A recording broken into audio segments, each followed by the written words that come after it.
Bonjour, c'est Ursule encore. On est le 1er septembre 2025. Alors, je viens sonner la trompette aujourd'hui encore et je viens proclamer le retour de notre Seigneur Jésus-Christ. Amen. Alors, soyons tous, n'est-ce pas, bénis en ce début, n'est-ce pas, d'un nouveau mois. Et voilà, qui annonce la fin, n'est-ce pas, de l'été dans certains endroits, n'est-ce pas, de la terre. Et puis aussi un temps un peu plus frisqué, n'est-ce pas? C'est à partir du mois de septembre que, n'est-ce pas, les choses changent un peu et on passe un peu d'un temps chaud à un temps un peu plus frais. Mais toujours est-il que, n'est-ce pas, toutes les saisons appartiennent au Seigneur et qu'il fasse beau, qu'il y ait du beau soleil ou bien de la neige, qu'il y ait de la pluie ou bien du vent, on est appelé à se réjouir toujours dans le Seigneur. Parce que tout ce que le Seigneur fait, c'est bon. Et Dieu est le maître des temps, il est le maître des circonstances. Il fait venir une saison et puis il fait cesser, n'est-ce pas, cette saison pour amener une autre. Alors, c'est lui qui change, n'est-ce pas, les rois. C'est lui qui place les rois, il les change. Tout est fait selon sa volonté parce que c'est lui qui est Dieu. Amen. Alors, en toutes choses, rendons-lui grâce, même si on ne comprend pas ce qui se passe. Venons, n'est-ce pas, dans sa présence, avec des chants d'allégresse, avec des cris de joie, et rendons-lui l'honneur qui lui est dû, n'est-ce pas, à tous les jours. Et lui, n'est-ce pas, va, n'est-ce pas, nous diriger, va nous conduire à nous tenir dans sa présence. Amen. Alors aujourd'hui, je viens apporter un message que le Seigneur, n'est-ce pas, m'a donné, n'est-ce pas, ce matin, je veux dire dans la nuit d'hier à aujourd'hui. Et c'est pour qui aime la vie. Amen. C'est un message pour tous ceux-là qui aiment la vie. Alors, Dieu a la vie, n'est-ce pas, pour, n'est-ce pas, tous ceux-là qui aiment la vie. C'est-à-dire pour nous qui aimons la vie. Alors, vous savez que le Seigneur, c'est les choses simples. Les choses toutes simples qui peuvent être mises en application par les enfants. C'est comme ça que notre Seigneur fonctionne. Notre Seigneur ne va pas te dire d'aller, n'est-ce pas, cueillir un fruit à un mont glacé, au mont Kilimandjaro, par exemple. Je ne vais pas t'envoyer au mont Kilimandjaro pour aller faire sa volonté, n'est-ce pas, pour quelque chose de simple, de tous les jours. Alors, c'est pour dire que souvent, c'est nous-mêmes qui nous mettons, n'est-ce pas, des buts et des objectifs tellement élevés que souvent on n'arrive pas à les accomplir. Mais voici qu'aujourd'hui, n'est-ce pas, le Seigneur nous dit que si on aime la vie, alors voilà ce qu'il nous demande de faire. Alors, on trouve le texte qu'il a pour nous dans 1 Pierre, n'est-ce pas, 3. 1 Pierre 3, ça c'est une épître. C'est carrément après les évangiles, carrément après Éphésiens, Colossiens et tout ça, c'est presque à la fin. Presque à la fin, un peu avant Apocalypse. Alors, 1 Pierre 3, le verset 10 dit, « Si quelqu'un, en effet, veut aimer la vie et voir des jours heureux, qu'il préserve sa langue du mal et ses lèvres des paroles trompeuses. Qu'il s'éloigne du mal et fasse le bien, qu'il recherche la paix et la poursuive. Car les yeux du Seigneur sont sur les justes, et ses oreilles sont attentives à leurs prières. » Amen. Les yeux du Seigneur sont sur les justes, ses oreilles attentives à leurs prières. Et qui est juste? Est juste, n'est-ce pas? Celui-là qui a été justifié par Jésus, celui-là qui a accepté le sacrifice de Jésus-Christ sur la croix, qui dit de Jésus, tu es mon sauveur et mon maître, alors tu es juste. Amen. Quand bien même tu es versé dans toutes sortes de mal, si tu as donné ta vie à Jésus-Christ, n'est-ce pas, Jésus-Christ t'a donné le vêtement de la justice. En donnant ta vie à Jésus, tu as été fait juste par Jésus. Alléluia. Maintenant, tu pourrais t'arrêter pour dire, ok, mais moi, je ne me sens pas juste. Je viens de faire quelque chose de terrible. J'ai des secrets cachés, n'est-ce pas? J'ai une double vie, voilà ce que je fais. Et puis tu peux te mettre à énumérer, n'est-ce pas, tous les péchés de ta vie. Tu peux les énumérer. Ça ne change pas que si tu as donné ta vie à Jésus-Christ, ça ne change pas que Jésus-Christ t'a justifié. Amen, ça ne change pas. Qu'il t'a justifié, qu'il t'a déclaré juste. Maintenant, face à ton comportement, et puis à la parole de Jésus-Christ qui te justifie, c'est à toi d'accepter ce qu'il a dit, de venir devant lui dans l'humilité, lui demander pardon, parce qu'il t'a justifié, mais toi tu es dans un comportement, n'est-ce pas, qui mine ta vie, et de décider par toi-même de sortir, n'est-ce pas, de toutes ces choses que tu fais. Parce que Dieu a vu les choses que tu fais. Il les a bien vues. Et tu as fait appel à lui pour dire, Seigneur, j'aimerais, n'est-ce pas, te suivre. Tu es tout pour moi. Ma vie sans toi n'a pas de sens. Seigneur, viens à mon secours. Il est venu à ton secours. Il a accepté, n'est-ce pas, le fait que tu veuilles devenir son enfant. Maintenant, pourquoi demeures-tu dans les voies du mal? Pourquoi trouves-tu du plaisir encore à toutes ces choses-là que Jésus-Christ a effacées dans ta vie? Il les a effacées. Et quand il te regarde blanc comme neige. Il te regarde pur. Parce qu'il ne te regarde pas en fonction de la vie que tu mènes. Non. Il te regarde en fonction de ce qu'il a fait pour toi sur la croix. Parce que sur la croix, n'est-ce pas, du Golgotha, il a payé pour ton mal, ou bien tes maux. Il a payé pour toutes tes erreurs, tous tes péchés, tout ton comportement, il a payé. Il a payé cela pour chaque être humain. On ne passe pas ton temps à regarder ce qui en est de ton voisin, de ta collègue.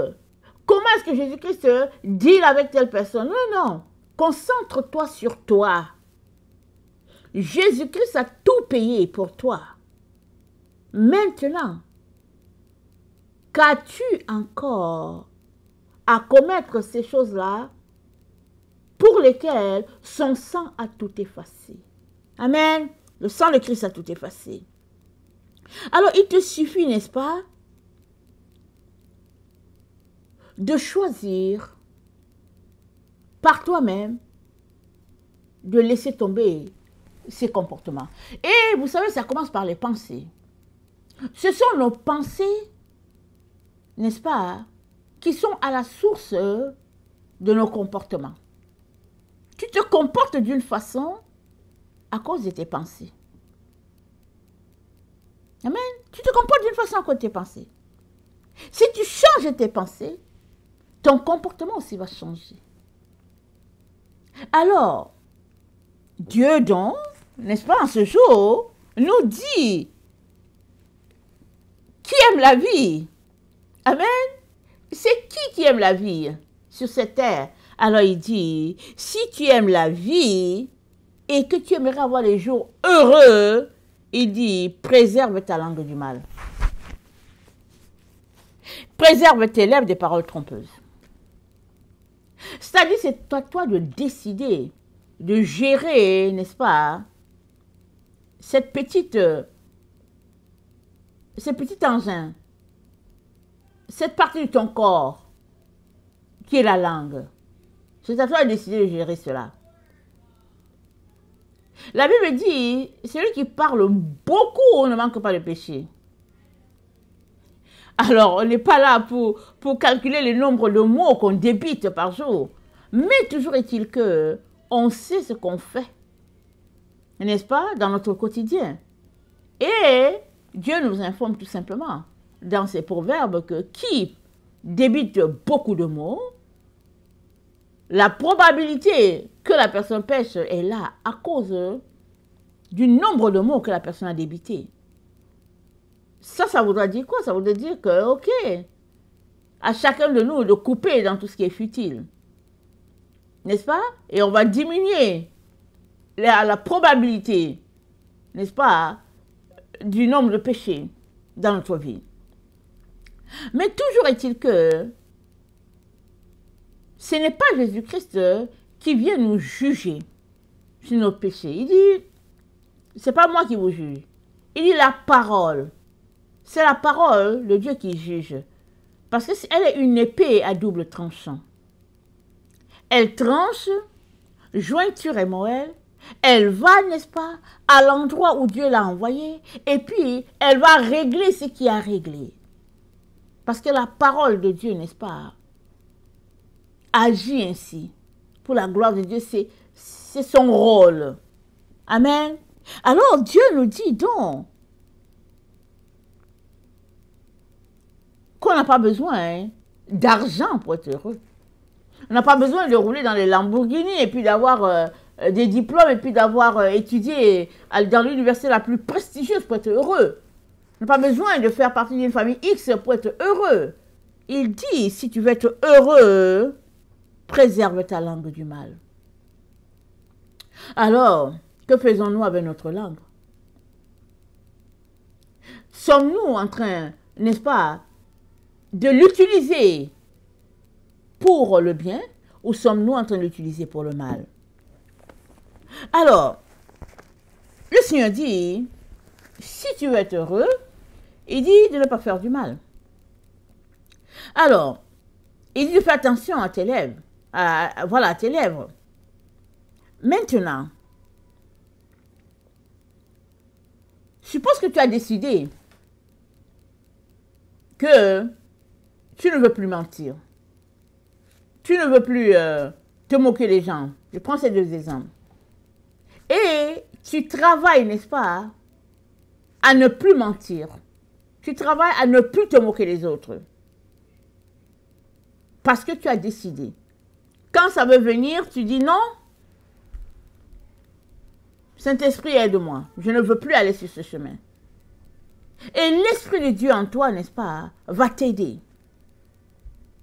à ne pas prendre le chemin qui va te conduire à faire ce que tu n'aimerais pas. Parce que ta chair te pousse, n'est-ce pas, dans une direction, mais toi, tu ne veux pas alors. À partir du moment où tu ne veux pas, ta personne va suivre. Mais il y a de ces erreurs que nos lèvres commettent sans le vouloir ou sans le savoir, disons sans le savoir. Exemple, quelqu'un vient te raconter une histoire. Il te la raconte et puis tu es là, tu écoutes. Tu es convaincu de sa véracité. Toi aussi, tu t'en vas raconter l'histoire. Mais l'histoire, elle est fausse du début à la fin. Elle a des bonnes valeurs pour enseigner, mais elle est fausse. Que viens-tu de faire? Tu viens d'utiliser ta langue, n'est-ce pas, pour mentir. Mais tu n'as jamais pensé que tu étais en train de mentir. Tu n'as même jamais soupçonné que tu étais en train de mentir. Alors, comment savoir, n'est-ce pas, si nous sommes en train de marcher dans ce que nous avons décidé de marcher avec le Saint-Esprit, est-ce que c'est ça? Nous avons besoin, n'est-ce pas, d'un plus quand on marche avec le Seigneur. Parce que vous savez, dans la vie, surtout avec l'avènement d'Internet et puis la technologie et tout ça, il y a plus de facilité pour l'être humain de mettre en place des programmes pour dire, je vais devenir une meilleure personne. Je ne veux plus boire de l'alcool. Alors, tu as un programme, tu t'entraînes, tu fais ceci pour ne plus boire de l'alcool, tu te comportes vraiment de manière à ce que toutes ces choses-là, dans lesquelles tu t'es versé, ne puissent plus diriger ta vie. Et plusieurs réussissent, n'est-ce pas? Plusieurs réussissent à sortir de là. Parce que leur volonté, n'est-ce pas, s'est dressée contre les envies de la chair. Et juste par leur volonté,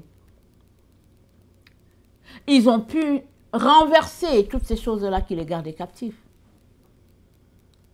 Mais ils auront toujours besoin du Saint-Esprit, de la présence de Dieu. Parce que la chose qui te justifie, c'est Jésus-Christ. Si tu ne l'as pas, alors tous ces programmes dans lesquels tu es, c'est bien. Mais à la fin, tu as besoin d'être justifié pour voir la face de Dieu un jour.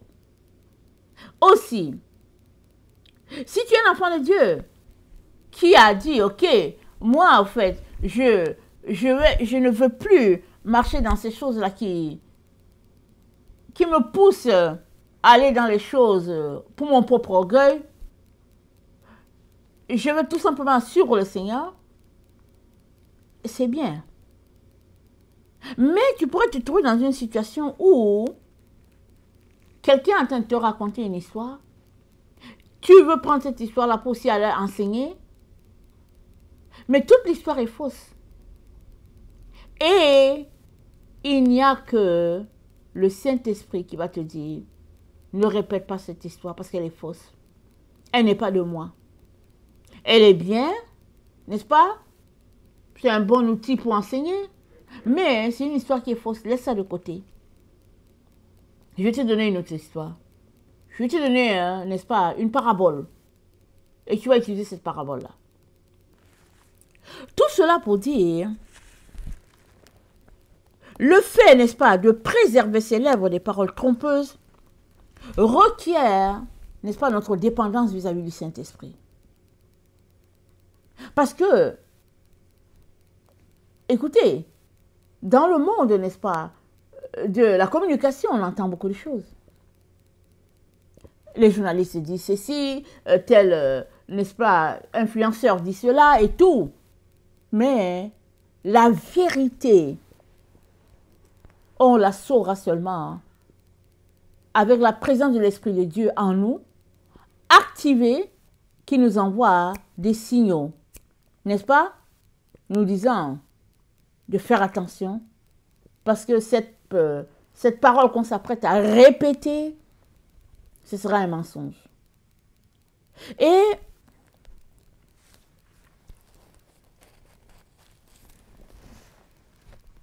dans Ésaïe 1,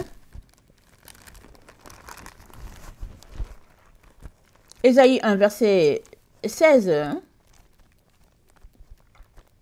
voilà ce qui est dit. Lavez-vous, purifiez-vous. Ôtez de devant mes yeux la méchanceté de vos actions. Cessez de faire le mal. Apprenez à faire le bien. Recherchez la justice. Protégez l'opprimé. Faites droit à l'orphelin. Défendez l'aveugle. Donc, Dieu dit, ôtez de devant mes yeux la méchanceté de vos actions. Jusqu'où sommes-nous capables de reconnaître que nos actions ont un caractère maléfique? Jusqu'où? Très souvent, quand on est blessé, on ne se rend pas compte. On veut tout simplement se défendre. Et retorquer, c'est comme une défense. C'est comme une propre défense qu'on exerce.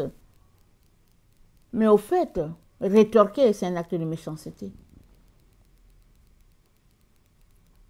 C'est pas parce que ton cœur te dit, ok, il t'a fait ceci, fais cela en retour. Elle t'a fait ceci, fais cela en retour. C'est pas parce que ta personne te dit que tu as raison de réagir ainsi que tu es dans le droit de le faire. Devant Dieu, n'est-ce pas?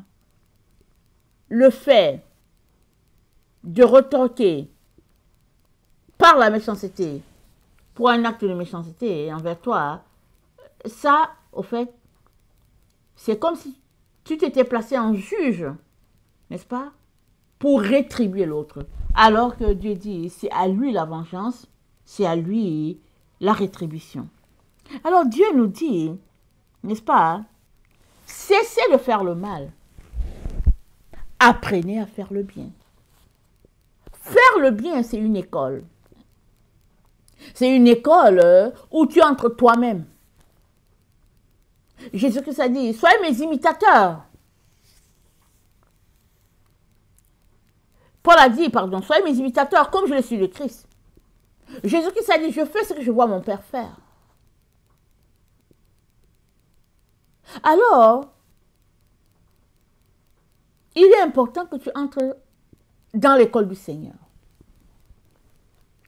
Souvent, les émotions sont trop fortes.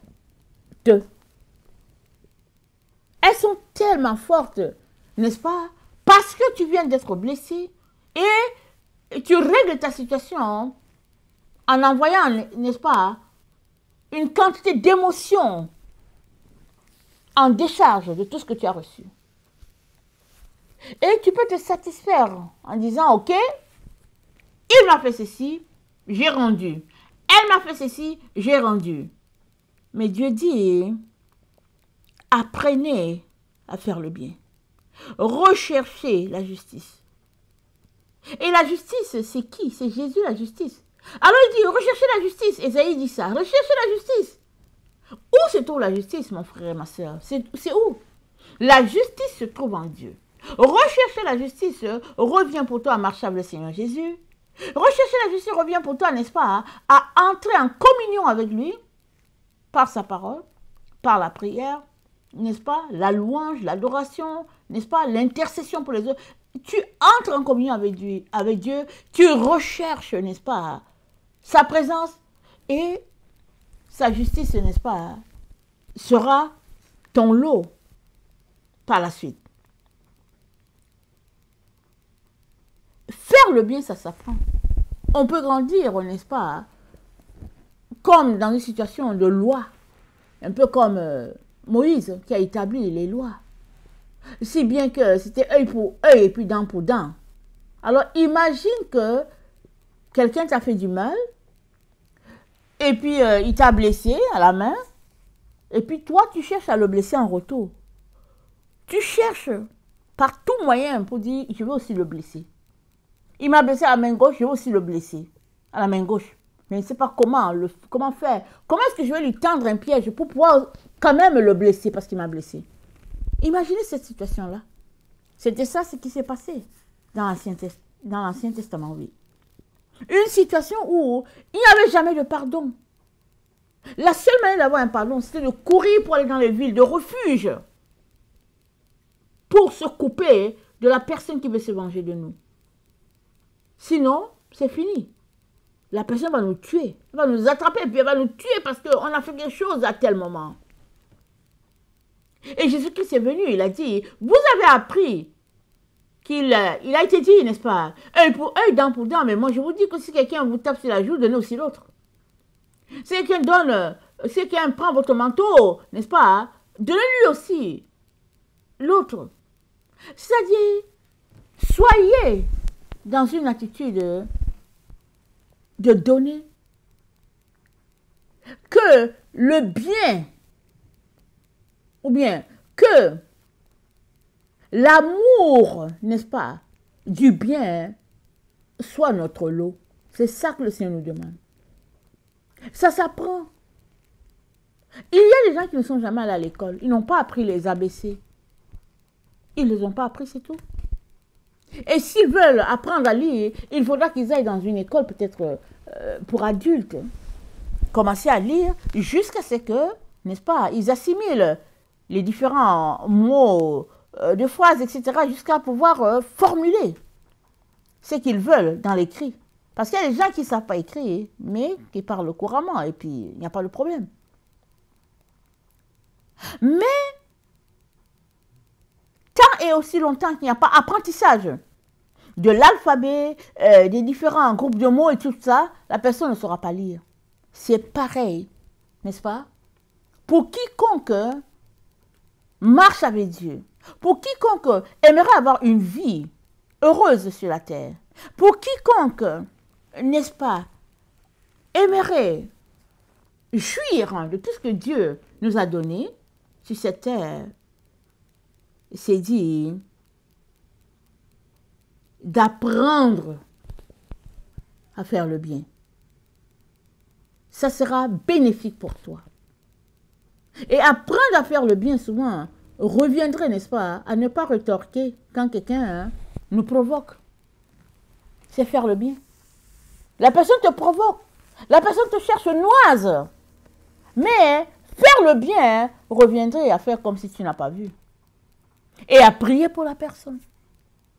Afin que Dieu, n'est-ce pas, dispose de la personne à une attitude différente. Une attitude de compassion. Une attitude de miséricorde. Alors,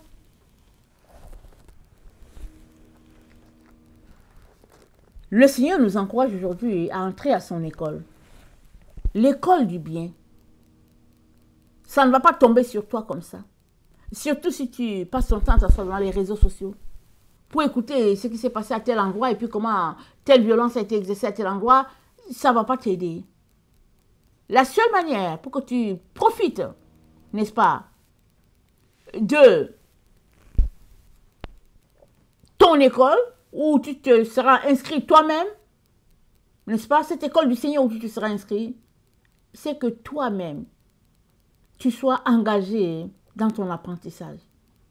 Et que chaque fois que l'Esprit de Dieu va te montrer que ici, c'est mal faire, ne continue pas dans ton projet de faire du mal. Retracte-toi. Dis au Seigneur de t'aider. Crie à lui. Et libère ta victime. Libère-la. Souvent, on peut être dans un groupe qui vont te dire, non mais écoute, tu ne peux pas laisser cette histoire-là aller. Il a fait ceci, il a fait cela, tu peux pas laisser ça aller. C'est ça un peu le groupe. Mais ça va, n'est-ce pas, demander de toi que tu te retires, n'est-ce pas, de la pensée du groupe et que tu te concentres sur ta pensée à toi. Et ta pensée, est-elle avec Dieu ou pas? Si tu te rends compte qu'elle n'est pas avec Dieu, alors il est important que tu ôtes ta pensée, qui est loin de la pensée de Dieu, et que tu downloads en toi la pensée du Seigneur. Et la pensée du Seigneur, elle vient comment? Elle vient alors qu'on marche dans notre relation avec lui. Alors qu'on prend du temps avec lui, alors qu'on le loue, alors qu'on prie, alors qu'on lit notre Bible, alors qu'on communique avec lui, la pensée du Seigneur, n'est-ce pas, s'assoit en nous. Ça s'assoit petit à petit. Il est donc important, mes chers frères et chères sœurs, que nous puissions, n'est-ce pas, nous concentrer à cette école que le Seigneur nous encourage à nous inscrire. Nous sommes, n'est-ce pas, les élèves, le Saint-Esprit le professeur, et nous avons notre volonté. Amen. Soumise à la volonté du Seigneur, qui va nous aider à changer de cas. Souvent, on est dans l'autre camp. On est dans le camp des gens qui veulent faire le mal. Le camp des gens qui veulent se venger. On est dans le camp, n'est-ce pas, de la troupe. Alors, on est dans le camp. Allons-y, allons-y. Mais le Seigneur nous appelle à une vie heureuse sur la terre. Et c'est une vie de paix. C'est une vie de tranquillité. Et ça va requérir, n'est-ce pas, que toi-même, tu choisisses la marche de paix. Une vie tranquille, une vie conciliante, n'est-ce pas, au conseil de Dieu. Ça va prendre que tu puisses retourner à la base. Et la base, c'est ce qui est si simple, comme on a commencé au début. La simplicité de toutes les simplicités. Il dit, c'est pour ceux qui aiment la vie. Et c'est avec une partie de ton corps qui est si petite, ta langue. Préserve ta langue du mal. Préserve ta langue des paroles trompeuses. Alors que tu décides de dompter ta langue, n'est-ce pas? l'Esprit de Dieu va t'aider à triompher et surtout, n'est-ce pas, à avoir un comportement différent et à jouir pleinement de la vie que Dieu a pour toi sur cette terre. Amen. Que le Seigneur bénisse sa parole et que sa joie soit notre force. Au nom puissant de Jésus. Amen et amen.